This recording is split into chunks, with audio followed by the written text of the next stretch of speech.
আসসালামু আলাইকুম ওয়ারহমাতুল্লাহি ওয়াবারাকাতুহু। একটা সময় আসে জীবনে যখন মানুষ আর কাঁদতেও পারে না, চোখে পানি আছে কিন্তু পড়ে না, কারণ এতবার ভেঙেছে যে ভাঙাটাই স্বাভাবিক মনে হয়। সে এমনই একজন মানুষ ছিল, নাম বলছি না, কারণ এই মানুষটা আপনিও হতে পারেন। তার জীবনটা বাইরে থেকে খুব সাধারণ, কিন্তু ভেতরে একটা যুদ্ধ, যে যুদ্ধের কথা কেউ জানে না। ভাই ও বোনেরা, সবচেয়ে কষ্টের যুদ্ধটা হয় নিজের সাথে।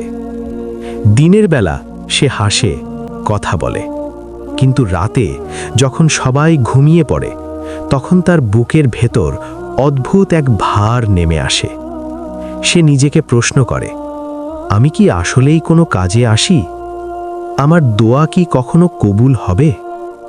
এই প্রশ্নগুলো হতাশার বীজ। শয়তান এই প্রশ্ন দিয়েই মানুষকে ভেঙে দেয়। তার জীবনেও সব কিছু একসাথে ভেঙে পড়েছিল। চেষ্টা করেছিল কিন্তু সফল হয়নি, দোয়া করেছিল কিন্তু ফল দেখেনি। মানুষের মুখ থেকে শুনেছে, তোমার দ্বারা হবে না। ভাই ও বোনেরা, কিছু কথা আছে যেগুলো ছুরির মতো লাগে। সে চুপ হয়ে গিয়েছিল, কারণ সে আর বোঝানোর শক্তি খুঁজে পাচ্ছিল না। একদিন সন্ধ্যায় সে একা বসেছিল। আকাশ মেঘলা, আজানের শব্দ ভেসে এলো, কিন্তু তার পা উঠল না। সে ভাবল, এত ডাক, তবুও আমি একই জায়গায়। চোখ ভিজে উঠল।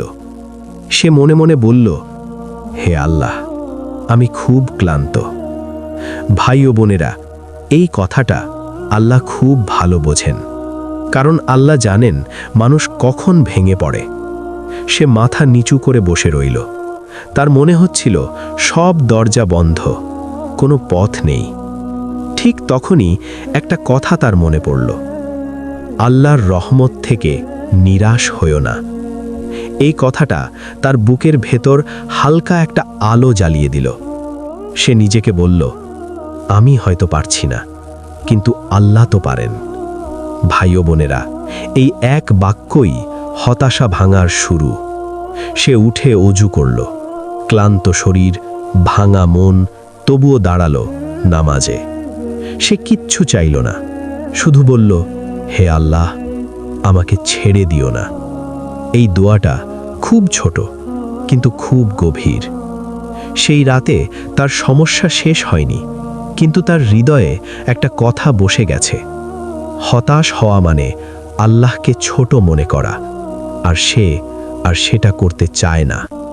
কিন্তু সামনে আসছে আরও কঠিন সময়, যেখানে হতাশা শেষবারের মতো আঘাত করবে। সেই রাতের পর সে মানুষটা আর আগের মতো ছিল না। হতাশা তাকে এখনো ছেড়ে যায়নি, কিন্তু হতাশার ভেতর একটা নতুন অনুভূতি জন্ম নিয়েছে, একটা প্রশ্ন, আমি কি সত্যিই একা? ভাই ও বোনেরা, হতাশ মানুষ যখন এই প্রশ্নটা করে তখনই তার ভেতরে আল্লাহর দিকে ফেরার দরজা খুলতে শুরু করে। সকাল হলো, সূর্য উঠেছে, কিন্তু তার জীবনে আলো নেই।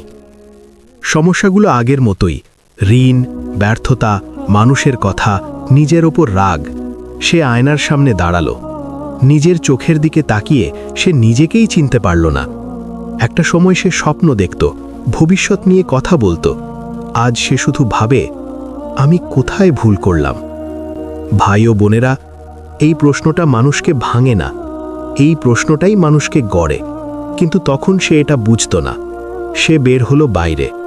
মানুষজন ব্যস্ত, সবাই নিজ নিজ জীবনে ডুবে। কেউ জানে না তার বুকের ভেতর কি ঝড়। এই অনুভূতিটাই হতাশার সবচেয়ে কষ্টের দিক, ভিড়ের মাঝেও একা থাকা। সে একটা মসজিদের পাশ দিয়ে যাচ্ছিল, আজান হচ্ছিল। অনেকদিন সে আজানের শব্দ শুধু কানে শুনেছে, হৃদয়ে শোনেনি। আজ হঠাৎ শব্দটা তার বুকের ভেতর ঢুকে গেল, হাইয়া আলাস সালাহ। এই ডাকটা যেন বলছিল, সব ছেড়ে এসো। সে থামল, পা দুটো এগোতে চাইছিল না। মনের ভেতর আওয়াজ, এই অবস্থায় মসজিদে যাওয়ার কি দরকার? আল্লাহ কি তোর দিকে তাকাবেন? ভাই ও বোনেরা, হতাশার সময় শয়তান আল্লাহকে দূরে দেখায়, কিন্তু সে আজ পালালো না। সে মসজিদের ভেতরে ঢুকল, চুপচাপ পেছনে দাঁড়ালো। নামাজ শুরু হলো। তাকবীরের শব্দে তার বুক কেঁপে উঠল। নামাজে দাঁড়িয়ে সে প্রথমবার অনুভব করল সে সত্যিই দুর্বল, আর এই দুর্বলতাই তার চোখ ভিজিয়ে দিল। সেজদায় গিয়ে সে কিছু বলতে পারছিল না, শুধু মনে হচ্ছিল, হে আল্লাহ, আমি হেরে গেছি। ভাই ও বোনেরা, এই কথাটা আল্লাহ খুব ভালোবাসেন, কারণ এখানে অহংকার নেই। নামাজ শেষে সে মেঝেতে বসে রইল। কেউ তাকে দেখছে না। সে চোখের পানি আর ধরে রাখল না। এই কান্না ছিল না মানুষের সামনে কান্না, এই কান্না ছিল রবের সামনে ভেঙে পড়া বান্দার কান্না।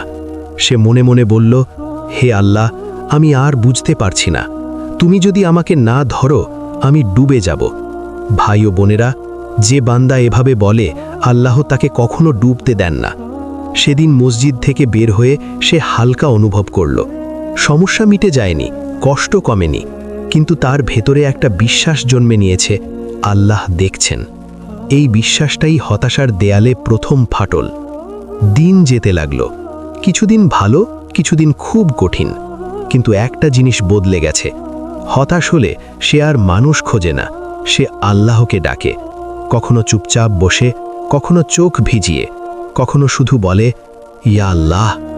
ভাই ও বোনেরা, সব দোয়া লম্বা হতে হয় না। কখনো এক ফোঁটা চোখের পানি, একটা ডাক, এইটাই যথেষ্ট। কিন্তু সামনে এখনো সবচেয়ে বড় পরীক্ষা বাকি। যখন মনে হবে আর কোনো দরজা খোলা নেই, ঠিক তখনই আল্লাহ এমন দরজা খুলবেন যেটা সে কখনো কল্পনাও করেনি। হতাশতার একটা অদ্ভুত স্বভাব আছে। এটা একদিনে আসে না, আবার একদিনে যায়ও না। এই মানুষটার জীবনেও ঠিক সেটাই ঘটছিল। সে অনেক দিন ধরে চুপচাপ সহ্য করে যাচ্ছিল। বাইরে থেকে কেউ বুঝতে পারত না, ভেতরে সে প্রতিদিন ভেঙে যাচ্ছে। ভাই ও বোনেরা, সবচেয়ে ভয়ঙ্কর মানুষ হলো সেই ব্যক্তি যে কাঁদে না, কিন্তু ভেঙে পড়ে। একদিন সে খুব ক্লান্ত হয়ে পড়ল। শারীরিক ক্লান্তি না, মন ভাঙার ক্লান্তি। সে ভাবল, আর কত? আমি তো চেষ্টা করছি, তবুও কেন কিছু ঠিক হচ্ছে না? এই প্রশ্নগুলোই হতাশার আসল ভাষা। সে আল্লাহর দিকে তাকালো, কিন্তু এবার তাকানোটা অভিযোগের মতো। সে মনে মনে বলল, হে আল্লাহ, আমি কি খুব খারাপ, নাকি আমি ভুল জায়গায় দাঁড়িয়ে আছি? ভাই ও বোনেরা, অনেক সময় আমরা কষ্ট পাই কারণ আমরা উত্তর চাই ঠিক তখনই, কিন্তু আল্লাহ সব উত্তর একসাথে দেন না। সেদিন সন্ধ্যায় সে একা হাঁটছিল, চারপাশে মানুষ, কিন্তু তার ভেতর নিঃসঙ্গতা। হঠাৎ তার কানে ভেসে এলো মসজিদের আজান, হাইয়া আলাল ফালাহ, সফলতার দিকে এসো। এই কথাটা তার বুকের ভেতর কেঁপে উঠল। সে থেমে গেল, ভাবল, আমি কি সফল না, নাকি সফলতার অর্থটাই আমি ভুল বুঝেছি? ভাই ও বোনেরা, হতাশ মানুষ সবচেয়ে বেশি ভুল করে সফলতার সংজ্ঞায়। সে ভাবে টাকা না এলে ব্যর্থ, সম্মান না পেলে ব্যর্থ, মানুষ না মানলে ব্যর্থ। কিন্তু আল্লাহ বলেন, যে আমার দিকে ফিরে আসে সে কখনো ব্যর্থ না। সে মসজিদের ভেতরে ঢুকল। অনেক দিন পর মেঝেতে বসে পড়ল। এই বসে পড়াটাই তার জীবনের বড় সিদ্ধান্ত ছিল। সে নামাজ পড়ল, কিন্তু এই নামাজে কান্না আসেনি, শব্দ আসেনি, শুধু এক ধরনের শূন্যতা। ভাই ও বোনেরা, এই অবস্থাটা খুব কঠিন, কারণ তখন মানুষ ভাবে, আমার ঈমানও কি শেষ হয়ে গেছে? কিন্তু সত্যি কথা হলো, এই শূন্যতাই আল্লাহর কাছে যাওয়ার শেষ সিঁড়ি। নামাজ শেষে সে চুপচাপ বসে রইল। কোনো দোয়া না, কোনো অভিযোগ না, শুধু একটাই কথা মনে এলো, হে আল্লাহ, আমি আর পারছি না। এই কথাটাই তার চোখ ভিজিয়ে দিল। ভাই ও বোনেরা, আল্লাহ এই কথাটা খুব ভালোবাসেন, কারণ এখানে অহংকার নেই, শক্তি দেখানো নেই, এখানে শুধু ভেঙে পড়া এক বান্দা। সেই রাতে সে প্রথমবার বুঝল, আল্লাহ হয়তো তার পরিস্থিতি বদলাননি, কিন্তু আল্লাহ তার ভেতরের মানুষটাকে বদলাতে শুরু করেছেন। পরদিন সমস্যা একই ছিল, কষ্ট একই ছিল, কিন্তু তার ভেতর একটা নরম ভাব। হতাশা আসছিল, কিন্তু সে আর একা মনে করছিল না। ভাই ও বোনেরা, এই অনুভূতিটাই আল্লাহর সাহায্যের প্রথম চিহ্ন। কারণ আল্লাহ বলেন, নিশ্চয়ই কষ্টের সাথে স্বস্তি আছে, কষ্টের পরে না, কষ্টের সাথেই।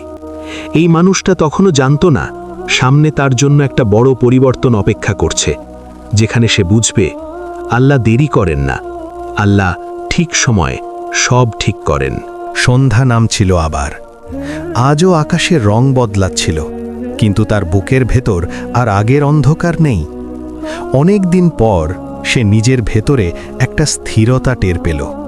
ভাই ও বোনেরা, ইস্তেগফার যখন অভ্যাস হয়ে যায় তখন জীবনের গতি ধীরে ধীরে বদলাতে শুরু করে। সে বুঝতে পারল সমস্যা কমেনি, পরীক্ষা শেষ হয়নি, কিন্তু তার হৃদয় আর একা না। আগে যে মানুষটা ভুল হলে লুকিয়ে পড়ত, আজ সে ভুল হলেই আল্লাহর দিকে ফিরে তাকায়। সে জানে এই দরজাটা বন্ধ নয়।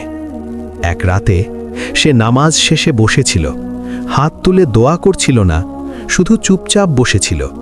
চোখ দিয়ে পানি পড়ছিল। এই কান্নায় আর আতঙ্ক নেই, এই কান্নায় আছে ভরসা। সে ফিসফিস করে বলল, আস্তাগফিরুল্লাহ। এই শব্দটা এখন তার বুকের জন্য ওষুধ।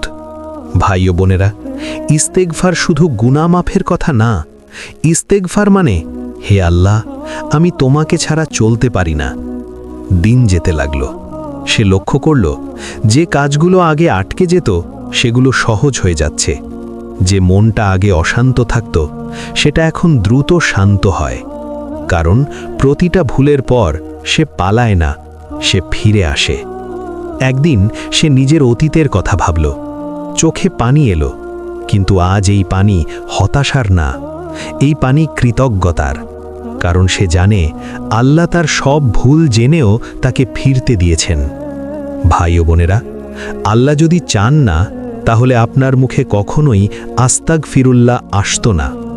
এই শব্দটাই প্রমাণ আল্লাহ এখনও আপনাকে চান। সেই সন্ধ্যায় সে জানালার পাশে দাঁড়িয়ে আকাশ দেখল। সূর্য ডুবে যাচ্ছে। সে মনে মনে বলল, হে আল্লাহ, আমি যদি আজও ভুল করি, আমাকে আবার ইস্তেগফারের পথে ফিরিয়ে আনো।